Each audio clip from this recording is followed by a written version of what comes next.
নাসিরউদ্দিন পাটোয়ারি হচ্ছে গিয়ে এই মির্জা আব্বাসের অসুস্থতার জন্য কারণ।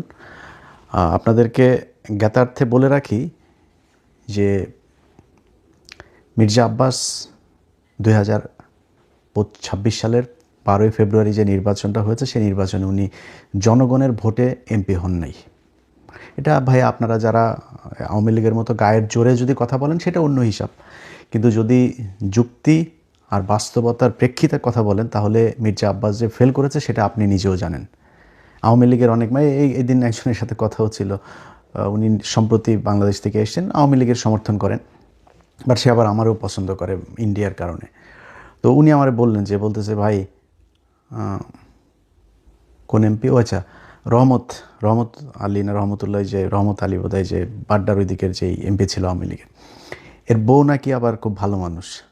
হ্যাঁ, বউটা সে ভোট দিতে গিয়েছে, পরের দিন দেখে তার বউয়ের ভোটটাও বউ দিতে পারে নাই, ভোট আরেকজন দিয়ে দিয়েছে, মানে ওই রাতের ভোটের, যেটা 2018 সালে। তো এই লোক সে এরকম এক ভোট কেন্দ্রে সে সারা রাত ভোট মেরেছে। তো এসে তারপরে সে বলল যে ভাই এই ব্যাপার, ভোট কিন্তু এইভাবেই হয়েছে, আপনারা যেটা বলেন এটা একদম অযৌক্তিক না। তো এটা কিন্তু আওয়ামী লীগের লোক সবচেয়ে ভালো জানে যে রাতে ভোটটা যে হয়েছে। আজকে বিএনপি 2026 সালের 12ই ফেব্রুয়ারি নির্বাচনে কি করেছে এটা বিএনপি পৃথিবীর সবচাইতে ভালো জানে। কিভাবে কি হয়েছে, কোন জায়গায় কাকে ঠকায় কাকে জিতানো হইলো কি, এগুলো সব কিছু ওনারা আমাদের চেয়ে ভালো জানে, স্বীকার করবে না, এটাই হচ্ছে গিয়ে পার্থক্য। স্বীকার করার দরকার নেই, কিন্তু উনি কিন্তু একজন ভোটচোর।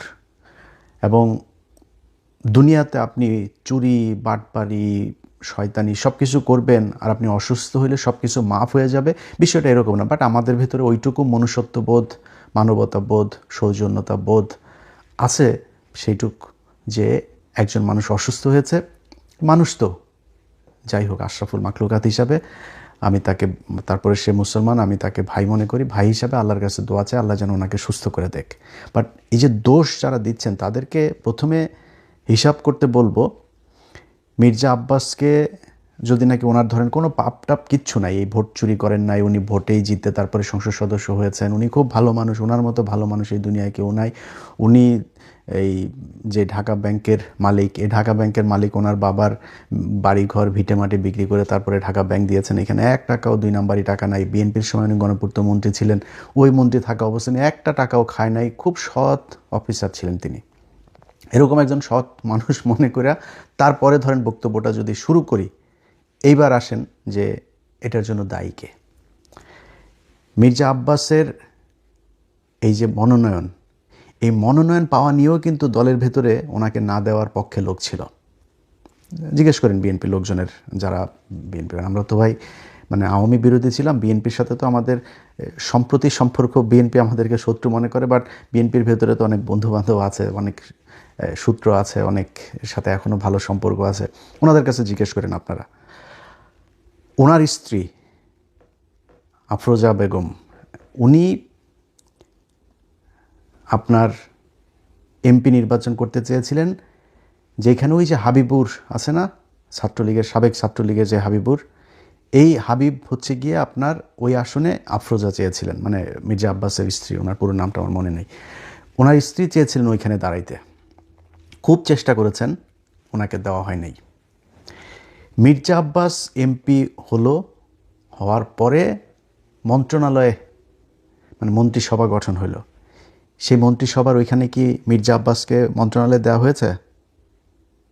বলেন, আপনারা বলেন। বিএনপির যারা মির্জা আব্বাসের দেখলাম ওনারা দেখার জন্য সোজা প্রধানমন্ত্রী নিজেও গিয়েছেন ইয়েতে দেখা করার জন্য, হসপিটালে দেখা করার জন্য। তো উনি খুব গুরুত্বপূর্ণ এই কারণেই তো গিয়েছেন। তো ঠিক আছে, আমরা ধরে নিলাম যে ওনাকে বিএনপি খুব পছন্দ করত। ওনাকে মন্ত্রী পদমর্যাদায় উপদেষ্টা বানানো হলো। এই আওয়ামী লীগের সময় মনে আছে আপনাদের একবার, ওই যে দপ্তরবিহীন মন্ত্রী একজন ছিল, কে যেন আমি ভুলে গেছি এই লোকটার নাম, কাউকে একজনকে দপ্তরবিহীন মন্ত্রী বানানো হয়েছিল, সুরঞ্জিত সেন গুপ্ত টুপ্ত বা কাউকে একজনকে, আমার মনে নাই তার নাম। তার নিয়ে আমরা খুব হাসাহাসি করতাম, ট্রল করতাম ফেসবুকে। তো এই যে মির্জা আব্বাস, গয়েশ্বরচন্দ্র রায়, এরকম কয়েকজনকে দপ্তরবিহীন মানে এই মন্ত্রীর পদমর্যাদায় উপদেষ্টা বানিয়েছে না, এটা কিন্তু গালের মধ্যে একটা জুতা মারা। মির্জা আব্বাস ওই জুতায় কতটা কষ্ট পেয়েছেন সেটা আপনারা মানে বাস্তবতা দিয়ে আপনাদেরকে আমি বুঝাই দেই। আপনাদের মনে আছে গয়েশ্বরচন্দ্র রায় এই উপদেশটা বানানোর পরের দিন একটা বক্তব্য দিয়েছিল, মনে আছে আপনাদের? পৃথিবীতে যতদিন বেঁচে থাকবে কোনো দিন গয়েশ্বরচন্দ্র রায় মন্ত্রী হবেন না। উনি নিজে বলেছেন, আমি কোনো দিন মন্ত্রী হব না যতদিন পৃথিবীতে বেঁচে থাকব। কত কষ্ট পেলে তারপরে একজন মানুষ এই কথা বলতে হবে। আপনার কি মনে হয় না মির্জা আব্বাসও একই রকম কষ্ট পেয়েছে? মির্জা আব্বাসও পেয়েছে। অতএব মির্জা আব্বাসের যদি নাকি এই কষ্ট, এই ব্রেনের উপরে যেই চাপ, এই চাপ যদি কেউ দিয়ে থাকে সেটা বিএনপি দিয়েছে, নাসিরউদ্দিন পাটোয়ারি দেয়নি। এখন তারপরেও আপনারা ধরেন তর্কের খাতিরে যদি তর্ক করতে যান, নাসিরউদ্দিন পাটোয়ারিকে এখন অনেকেই বলছেন মামলা টামলা করবেন, ওনার বিরুদ্ধে কথাবার্তা বলছেন। নাসিরউদ্দিন পাটোয়ারির জায়গায় যদি নাকি মির্জা আব্বাসকে হারানো হইতো, নাসিরউদ্দিন পাটোয়ারি এখনও পর্যন্ত তো জীবিত আছে, সুস্থ আছে, ওরে পিটাই মেরে ফেলতো বিএনপির লোকজন। মনে আছে আপনাদের? মির্জা আব্বাসের বউ নিজে চলে গিয়েছে আপনার কেন্দ্রে, নিজে কেন্দ্রে গিয়ে, সে ভিডিও দেখেছেন আপনারা? নিজে গিয়া একজন বউ তো, ক্যান্ডিডেটের বউ তো এইভাবে যায় ভোট গণনা করতে পারে না, তাই না? আর এখানে ঢুকারই এখতিয়ার ছিল না, সে সেখানে গিয়েছে, গিয়ে তারপরে সেটা নিয়ে আপনারা সোশ্যাল মিডিয়া, নিউজ, পত্রিকা, টেলিভিশন সব জায়গায় দেখেছেন এই খবর। কেন গিয়েছিলেন? ভোট চুরি করতে গিয়েছেন। আপনি ভোট চোরের বউ, আপনি ভোট চোর। যদি বলেন যে নাসিরউদ্দিন পাটোয়ারির কারণেই সে মারা গিয়েছে, নাসিরউদ্দিন পাটোয়ারির কারণেই সেটা হয়েছে, নাসিরউদ্দিন পাটোয়ারির এইটুক দায়িত্ব নিয়ে নেওয়া উচিত। মারা গেলে মারা গেছে, আমার কথায় যদি সে এরকম অবস্থা হয়েছে, আমি সত্য কথা বলছি, আমি ভোটে আমারে জোর করে তারা চুরি করে জিতাইছে, এই জন্য করা হয়েছে। এই নাসিরউদ্দিন পাটোয়ারি সহ জামাত ইসলাম, এই যে আজকে পর্যন্ত চুপ করে আছে না, এই জামাত ইসলাম, ওই যে ওয়াকার বলেছিল বুকে পাথর বেঁধে তারপরে হাসিনাকে সে দেশ থেকে বের করেছে, এই জামাত ইসলাম বুকে পাথর বেঁধে তারপরে এই 12 তারিখে নির্বাচনটা মেনে নিয়েছে। কারণ জামাত ইসলামকে বলা হয়েছিল, শুধু এক জায়গা থেকে না, আপনাদেরকে বললাম না, এটা জামাতের কেন্দ্রীয় নেতাদের সাথে যাদের পরিচয় আছে তারা জিজ্ঞেস করে নিয়েন যে কোন কোন জায়গা থেকে, দেশের ভেতর বাহির, উত্তরপাড়া দক্ষিণপাড়া বিভিন্ন জায়গা থেকে, কোন কোন জায়গা থেকে তাদেরকে বারবার ওয়ার্নিং দেওয়া হয়েছে। জামাত কিন্তু চেয়েছিল প্রতিবাদ করতে, রাস্তায় নেমে যেতে চেয়েছিল, এটা নিয়ে ব্যাপক গ্যাঞ্জাম তাদের করার লোকও ছিল, প্রস্তুতিও ছিল, তারা করতেও ছিল, বাট তাদেরকে বারবার করা হয়েছে যে না, কোনো কিছু করা যাবে না। তারা করে নাই। তারা কিন্তু এই দেশের কথা চিন্তা করে, দেশটা গৃহযুদ্ধ বেঁধে যাবে, দেশে একটা খারাপ পরিস্থিতি তৈরি হবে, আওয়ামী লীগ, ইন্ডিয়া তারা সুযোগ নেবে, তারা নিজেদের ক্ষমতায় দাওয়ার চাইতে দেশের যেই রাজনৈতিক পরিবেশ, এই পরিবেশটাকে তারা শান্ত রাখতে চেয়েছে, এই জন্য তারা ওই দিন গ্যাঞ্জাম করে নেই। আপনার মনে হয় না যে জামাতের এইটুকু ক্ষমতা আছে? এবং আপনারা বলে রাখি, জামাত ইসলামের যদি নাকি মাঠে নামে পিটাপিটি করতে আসেন না, বিএনপি আপনারা পিটাপিটি করে পারবেন না ওদের সাথে। অনেক বড় বড় কথাবার্তা বলতে পারেন। ওই যে ছাত্রলীগ, আওয়ামী লীগের লোকজন মনে আছে, বিধবা নারীদের মতো জামাই মারা গেলে যেমন অসহায় হয়ে যায় না, ছাত্রলীগ, যুবলীগ, পুলিশ প্রশাসন ছাড়া ওইরকম আমরা ওদের বিধবা বলে খেপাইতাম। সবসময় পুলিশের পেছনে থেকে তারা বিশাল মাস্তানি করতো। আজ কোথায় রে বাবা তোরা? তোদের পুলিশ বাপ নাই, আর সেনাবাহিনীর বাপেরা নাই, আজকে তোরা কোথায়? রাস্তায় আয়। আজকে তো রাস্তায় যাইতে পারিস না, তোর মারে খেদানোর পরে যখন বুঝছিস সরকার ক্ষমতায় নাই, 3 মিনিটের মধ্যে সারা দেশ থেকে তোরা উধাও হয়ে গেলি। এইরকম আন্ডা বাচ্চা সহ পৃথিবীর ইতিহাসে কোনোদিন এরকম হয়নি। তোরা এখনও দেখা হইলে তারপরে বড় বড় কথাবার্তা করে, আশপাশের থেকে দেয়, এই আপনার আওয়াজ দেয় যে রাজাকার। তো রাজাকার, আমি তো প্রাউডলি বলি রে বেটা, আমি রাজাকার, আমার বাপ রাজাকার, আমি আর আমার আব্বা দুইজনে মিলে তোদের মাদেরকে নিয়ে পাকিস্তানিতে দিয়ে আসতাম। এটা তো আমি নিজে বলি, স্বীকার করি। আমি কি বলদ? তোর বলদ মনে হয় আমারে? আমি ঠকবো কেন? আমি আর আমার বাবা দুজন মিলে পাকিস্তান ক্যাম্পে দিয়ে আসতাম, মানে কি তোদের মাদের বোনদেরকে, মেয়েদেরকে দিয়ে আসতাম। তাহলে এখন পাকিস্তানের বীজ হলি কারা? তোরা। তো তোরা রাজাকার বলে আমি তো প্রাউড ফিল করি। তুই আমার যেটা বলে খেপাইতে চাই, ওটা তো আমি খেপি না। কী হবে? তুই রাজাকার বলবি, আমি তোরে বলবো তোর মা তো বিয়ে ছাড়া মোদির সাথে যায় শুইতেছে, তোরা তো ওইটা আনতে পারিস না। তোদের মারে, তোদের আপারে আন, এটা তো আনতে পারিস না। তো এটা বলে ওনারা করতে চায়। যাই হোক, সেই রাজাকারের ওই আলাপে গেলে আবার অনেক অন্যদিকে চলে যাবে। তো এখন এই মির্জা আব্বাসের বিষয়ে যদি নাকি এখন মনে করেন জামাত ইসলাম মাঠে ওই দিন খারাপ কাজ করতো, তাহলে দেশের পরিস্থিতিটা খারাপ হইতো। বিএনপি হইলে এই ধৈর্য জীবনও দেখাইতো না। হেরে তারপরে বিএনপি জিতে আজকে করছে, ক্ষমতায় আছে, ভোটে হেরে। শোনেন, যেই সব জায়গায় 3000, 4000, 5000 এরকম হয়েছে 57টা না 54টা আসনে। আপনার মনে, তারেক রহমান প্রধানমন্ত্রী, সেই প্রধানমন্ত্রী খালেদুজ্জামান ভাইয়ের কাছে জিতেছে হচ্ছে 5,000 ভোটে। এটা আপনার বিশ্বাস হয়? আপনি কাউন্ট করেন প্রথম দিকের কেন্দ্রগুলোর ফলাফল আর শেষে একই সাথে 17টা কেন্দ্রের ফলাফল দিয়ে দেওয়া হইল কেন? ওগুলিতে সব করাতে তারেক রহমান আগায়, সব করে তার। আর প্রথমে যেগুলো ইন্ডিভিজুয়ালি কেন্দ্রগুলো করা হইলো সব করাতে খালেদুজ্জামান ভাই আগায়।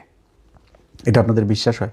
তো কেমনে হয়েছেন, কেমনে ক্ষমতায় গেছেন, সমস্যা নাই, কোনো সমস্যা নেই। তারপরেও তারেক রহমান এখন পর্যন্ত সোফার যা কিছু করছে খারাপ লাগছে না। খালি একটাই অনুরোধ থাকবে, আওয়ামী লীগ আর ইন্ডিয়ারে নিয়ে আসেন। আর কোনো জায়গায় কোনো কিছুতে কোনো আপত্তি নাই, কোনো কষ্ট নাই, কোনো অভিযোগ নাই, কিচ্ছু থাকবে না। শুধু আওয়ামী লীগ আর ইন্ডিয়ার ব্যাপারে আমরা কিন্তু এখনও দেখছি। যদি মনে হয় বা দেখি যে আওয়ামী লীগ এবং ইন্ডিয়াকে আপনারা আবার ফেরি করতে যাচ্ছেন, তাহলে কিন্তু সেই আওয়ামী লীগের সাথে যেরকম বিদ্রোহ করেছিলাম ওই বিদ্রোহ কিন্তু আবার শুরু হবে।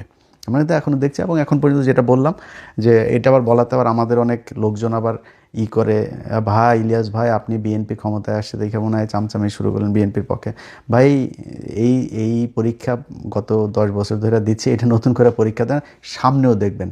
তারেক রহমান যদি ইন্ডিয়ার কাছে যদি বিক্রি না হয় আমার কোনো সমস্যা নেই। তবে সামনে নির্বাচনে গেলে আবারও দাঁড়িপাল্লার পক্ষেই ভোট চাবো, এটা আপনাদের আগেই বলে রাখি। কারণ বিএনপির চাইতে জামাতকে যদি আপনি আমার কম্পেয়ার করতে বলেন, তাহলে আমার কাছে মনে হয় জামাতের লোকজন বেশি অনেস্ট।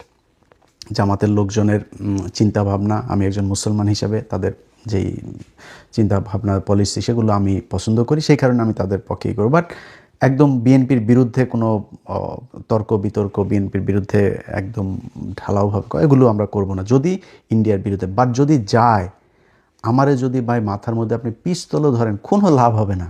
আমি এটারে একদম আমার জীবন থাকতে সর্বোচ্চ এটার বিরুদ্ধে আমি যুদ্ধ করে যাব। তো এখন ধরেন এই মির্জা আব্বাসের বিষয়টা দিয়ে শেষ করি, যে মির্জা আব্বাস ভাইয়ের মতো যারা যারা এখন রাজনীতিবিদ আছেন, এই মির্জা আব্বাস ভাইদের মতো মানে তারা যদি নাকি দুনিয়ায় থাকা অবস্থায় বা সুস্থ থাকা অবস্থায় যদি আকাম কুকাম করেন আর অসুস্থ হবেন আর মারা যাওয়ার পরে আপনাদের নিয়ে দুনিয়ার সবাই ভালো কথা বলবে, এই আশাটা করেন না। এটা আপনাদের আগেই বলে রাখলাম। মির্জা আব্বাসের প্রতি আমার মানে আমি তো মির্জা আব্বাসের চাইতে অনেক ছোটো, তারপরেও তার প্রতি আমি খুব জানাইতে পারতাম। একটা ছোট্ট বিষয় আপনাদের সাথে শেয়ার করি। মির্জা আব্বাসকে আমি একটা এই প্রথম আগে আগে শুরুটা বলি। মির্জা আব্বাস কোনো এক ব্যক্তি তার বিরুদ্ধে কথা বলেছে, তাকে গালাগালি করেছে। সেই গালাগালির প্রেক্ষিতে সে আবার সেই ব্যক্তির নাম ধরে গালাগালি করেছে এবং সে আমাদেরকেও ইন্ডিকেট করেছে ফ্রান্স, আমেরিকা থেকে। তো এগুলো করে তারপরেই করেছে। তো দাদা তার বিরুদ্ধে আবার তাকে নিয়ে একটা একটা ভিডিও করেছে বা ফেসবুকে সম্ভবত পোস্ট করেছিল, কিছু একটা হবে। তো এটার পরে আমারে ফোন করলো হচ্ছে ওই যে বাড্ডার কায়ুম ভাই, যিনি নাহিদের কাছে যিনি হেরেছেন। তো কায়ুম ভাইয়ের সাথে আমার আবার খুব ভালো সম্পর্ক অনেক আগে থেকে। তো কায়ুম ভাই আমার বললো, ইলিয়াস ভাই আপনি এক কাজ করেন, একটু দাদার সাথে মির্জা আব্বাসটা একটু মিলাই দেন।